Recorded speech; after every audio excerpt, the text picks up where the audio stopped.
Daily taste the daily. Andhra Pradesh వ్యాప్తంగా ACB దాడులు కలకలం రేపాయి. దాదాపు 120కి పైగా ప్రాంతాల్లో ఏసీబీ అధికారులు ఏకకాలంలో సోదాలు నిర్వహించారు. విశాఖ, అన్నమయ్య, కోనసీమ, ఏలూరుతో పాటు పలు జిల్లాల్లోని సబ్ రిజిస్ట్రార్ ఆఫీసుల్లో అధికారులు తనిఖీలు చేపట్టారు. సబ్ రిజిస్ట్రార్ ఆఫీసులపై వచ్చిన ఫిర్యాదుల నేపథ్యంలో అధికారులు రంగంలోకి దిగారు.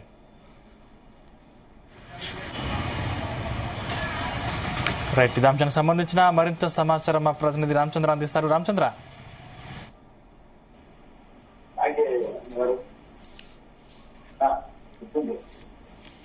హలో రామచంద్ర.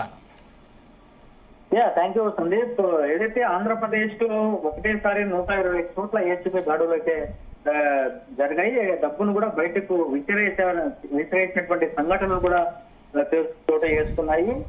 మొత్తం 120 ప్రాంతాల్లో ఏసీబీ ఏకకాలంలో మెరుపు దాడులు చేపట్టింది. రాష్ట్ర వ్యాప్తంగా సబ్ రిజిస్టర్ కార్యాలయాల్లో ఏసీబీ తనిఖీలు చేపట్టింది. అయితే అధికారుల సోదాలతో అప్రమత్తమైనటువంటి డాక్యుమెంట్ రైటర్లు తమ షాపులకు తాళం వేసుకుని పరారయ్యారు.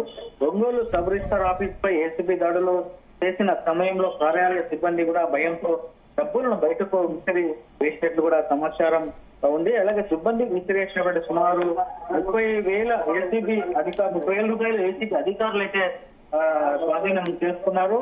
ఈ నేపథ్యంలోనే నంద్యాల జిల్లా అల్లగడ్డ సబ్ రిజిస్టర్ ఆఫీస్ లో కూడా ఏసీబీ దాడులు చేపట్టింది. ఏసీబీ అధికారులు రాగానే డాక్యుమెంట్ రైటర్లు వెళ్లిపోయారు. కీలక దస్తాలు ఏసీబీ అధికారులు అయితే స్వాధీనం చేసుకున్న పరిస్థితి అయితే కనిపిస్తోంది. అలాగే ఎన్టీఆర్ జిల్లా ఇబ్రహీంపట్నం సబ్ రిజిస్టర్ కార్యాలయంలో కూడా బయట వ్యక్తులు పూర్తి స్థాయిలో సబ్ రిజిస్టర్ ఆఫీస్ లోకి బయట వ్యక్తులు లోపలికి రాకుండా కూడా తలుపులు వేసి మరి తనిఖీలు అయితే అధికారులు చేపట్టారు. అయితే పల్నాడు జిల్లా నరసరావుపేట సంబంధించినటువంటి ఏదైతే ఉందో దానికి సంబంధించినటువంటి సబ్ రిజిస్టార్ కార్యాలయంలో కూడా ఏసీబీ అధికారులు దాడులు నిర్వహించారు. అయితే కార్యాలయానికి తాళాలు వేసి లోపల దస్తావేజులను అయితే పరిశీలించినటువంటి పరిస్థితి అయితే ఉంది. ఇక్కడ దస్తావేజుల రైటర్లకు రిజిస్టర్లకు మధ్య పెద్ద ఎత్తున లావాదేవీలు నడుస్తున్నట్లు ఆరోపణలు ఉన్నాయి. రిజిస్టర్ ఆఫీస్ పరిసరాల్లో ఉన్న షాపులు మొత్తం వ్యాపారులు మూసివేశారు. విశాఖలోని 5 సబ్ రిజిస్టార్ కార్యాలయాల్లో ఏసీబీ సోదాలు చేపట్టింది. ఇటీవల సబ్ రిజిస్టార్ కార్యాలయాల్లో అవినీతిపై పెద్ద ఎత్తున ఆరోపణలు వచ్చాయి. ఈ నేపథ్యంలోనే రాష్ట్ర వ్యాప్తంగా కూడా ఈ దాడులు కొనసాగాయని చెప్పి కూడా అధికారులు అయితే చెప్తున్నారు. మరోవైపు రేణిగుంట సబ్ రిజిస్టార్ కార్యాలయంలో ఏసీబీ అధికారి నేతృత్వంలో రికార్డులు స్వాధీనం చేసుకున్నారు. విశాఖ జిల్లా అలాగే అన్నమయ్య జిల్లా, కోనసీమ, ఏలూరుతో పాటు పలు జిల్లాల్లో ఏకకాలంలో ఏసీబీ అధికారులు అయితే ఏసీబీ దాడులు చేపట్టింది. సబ్ రిజిస్టార్ ఆఫీసులపై వచ్చిన ఫిర్యాదులతోనే ఈ చర్యకు పాల్పడినట్లుగా భావిస్తున్నారు. అయితే సాధారణ తనిఖీల్లో భాగంగానే తాము వచ్చినట్లు అధికారులు అయితే చెప్తున్నప్పటికీ కూడా పెద్ద ఎత్తున ఆంధ్రప్రదేశ్ ప్రభుత్వం మాత్రం సబ్ రిజిస్టార్ సంబంధించినటువంటి అంశాల్లో ఎటువంటి అవకతవకలు జరిగాయో వాటి పెద్ద ఎత్తున తీవ్ర స్థాయిలో ఆరోపణలు వచ్చిన నేపథ్యంలోనే అలాగే ఫిర్యాదులు కూడా పెద్ద ఎత్తున వచ్చాయని చెప్పి కూడా తెలుస్తోంది ప్రభుత్వానికి. సో ఆ నేపథ్యంలోనే ఒక్కసారిగా ఆంధ్రప్రదేశ్ వ్యాప్తంగా కూడా దాడులు చేశారు. అలాగే 25 కోట్ల రూపాయల భూ ఆక్రమ లావాదేవీలు కూడా జరిగినట్లు ఏసీబీకి పక్కా సమాచారం ఉందని చెప్పి కూడా చెప్తున్నారు. పూర్తి స్థాయిలో అటు అన్ని జిల్లాల్లో ముఖ్యమైనటువంటి అన్ని జిల్లాల్లో కూడా పూర్తి స్థాయిలో ఈ ఏసీబీ దాడులు కొనసాగాయి. అలాగే అన్నమయ్య జిల్లా రాజంపేట సబ్ రిజిస్టార్ కార్యాలయంలో కూడా ఏసీబీ అధికారులు మెరుపు దాడులు నిర్వహించారు. కార్యాలయం తలుపులు మూసివేసి తనిఖీలు చేపట్టారు. అయితే గత కొంతకాలం నుండి కూడా సబ్ రిజిస్టార్ కార్యాలయంలో అవినీతి జరుగుతోందంటూ కూడా ఆరోపణలు వచ్చిన నేపథ్యంలోనే ఈ దాడులు చేసినట్లు కూడా అధికారులు చెప్తున్నారు.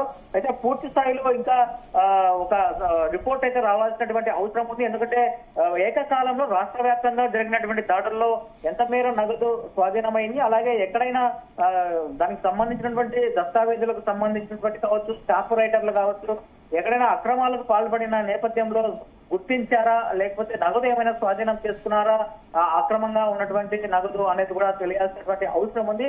దీనికి ఈ అంశానికి సంబంధించినటువంటి పూర్తి సమాచారం కూడా రాష్ట్ర వ్యాప్తంగా ఉన్నటువంటి అధికారి కూడా ఒక క్లారిటీ ఇచ్చే అవకాశం ఉందని చెప్పి కూడా ప్రభుత్వ వర్గాలు అయితే చెప్తున్నాయి.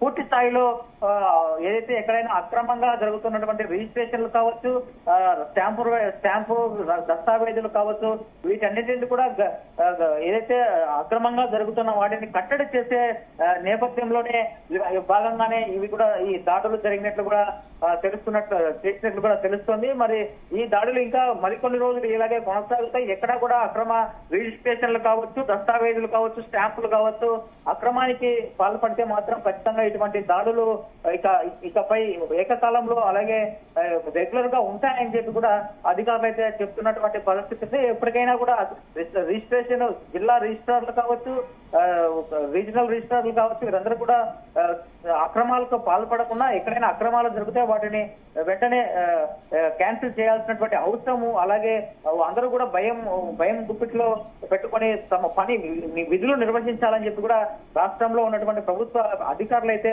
ఇప్పటికే జిల్లాలో ఉన్నటువంటి సబ్ రిజిస్ట్రార్లు కావచ్చు, జిల్లా రిజిస్ట్రార్లు కావచ్చు, వీరందరికీ కూడా ఇప్పటికే ఆదేశాలు జారీ చేశారు. అయితే ఈ దాడులతో మాత్రం పెద్ద ఎత్తున అందరూ కూడా ఉలిక్కి పడినట్లుగా చెప్పుకోవచ్చు. రిజిస్టర్ ఆఫీస్ లో, సబ్ రిజిస్టర్ ఆఫీస్ లో ఎవరైతే అక్రమాలకు అలాగే లంచాలకు పాల్పడుతున్నారో వారందరూ కూడా ఒక్కసారిగా భయభ్రాంతులకు గురైనట్లుగా తెలుస్తుంది. ఆకస్మిక తనిఖీలు చేయడంతో అందరూ కూడా భయభ్రాంతులకు గురయ్యారు. ఒకపై ఎటువంటి అక్రమాలు కూడా సబ్ రిజిస్టర్ ఆఫీస్ లో కావచ్చు, జిల్లా రిజిస్టర్ ఆఫీస్ లో కావచ్చు, ఎక్కడైనా కానీ రిజిస్ట్రేషన్ సంబంధించినటువంటి అక్రమ భూములు కావచ్చు, లేఅవుట్లు కావచ్చు, ఇవన్నీ కూడా జరగకుండా ఉండేందుకు ఇది ఒక మంచి అవకాశం అని చెప్పి కూడా అందరూ భావిస్తున్నారు. మరి చూడాలి ప్రభుత్వం ఇంకా ఎటువంటి చర్యలు తీసుకుంటుంది, అలాగే ఏమైనా ఒక జీవో పాస్ చేస్తుందా, అటు ఎవరు ఎక్కడ నష్టపోకుండా అలాగే ఎవరు కూడా లంచానికి గురి కాకుండా లంచాలు ఎవరైనా అడిగితే మాత్రం వారిపై ఎటువంటి చర్యలు ఉంటాయనేది కూడా పూర్తి స్థాయిలో ఒక క్లారిటీ ఇచ్చే అవకాశం అయితే ఉంది ప్రభుత్వం నుంచి కూడా. Sandeep, thank you Ramachandra.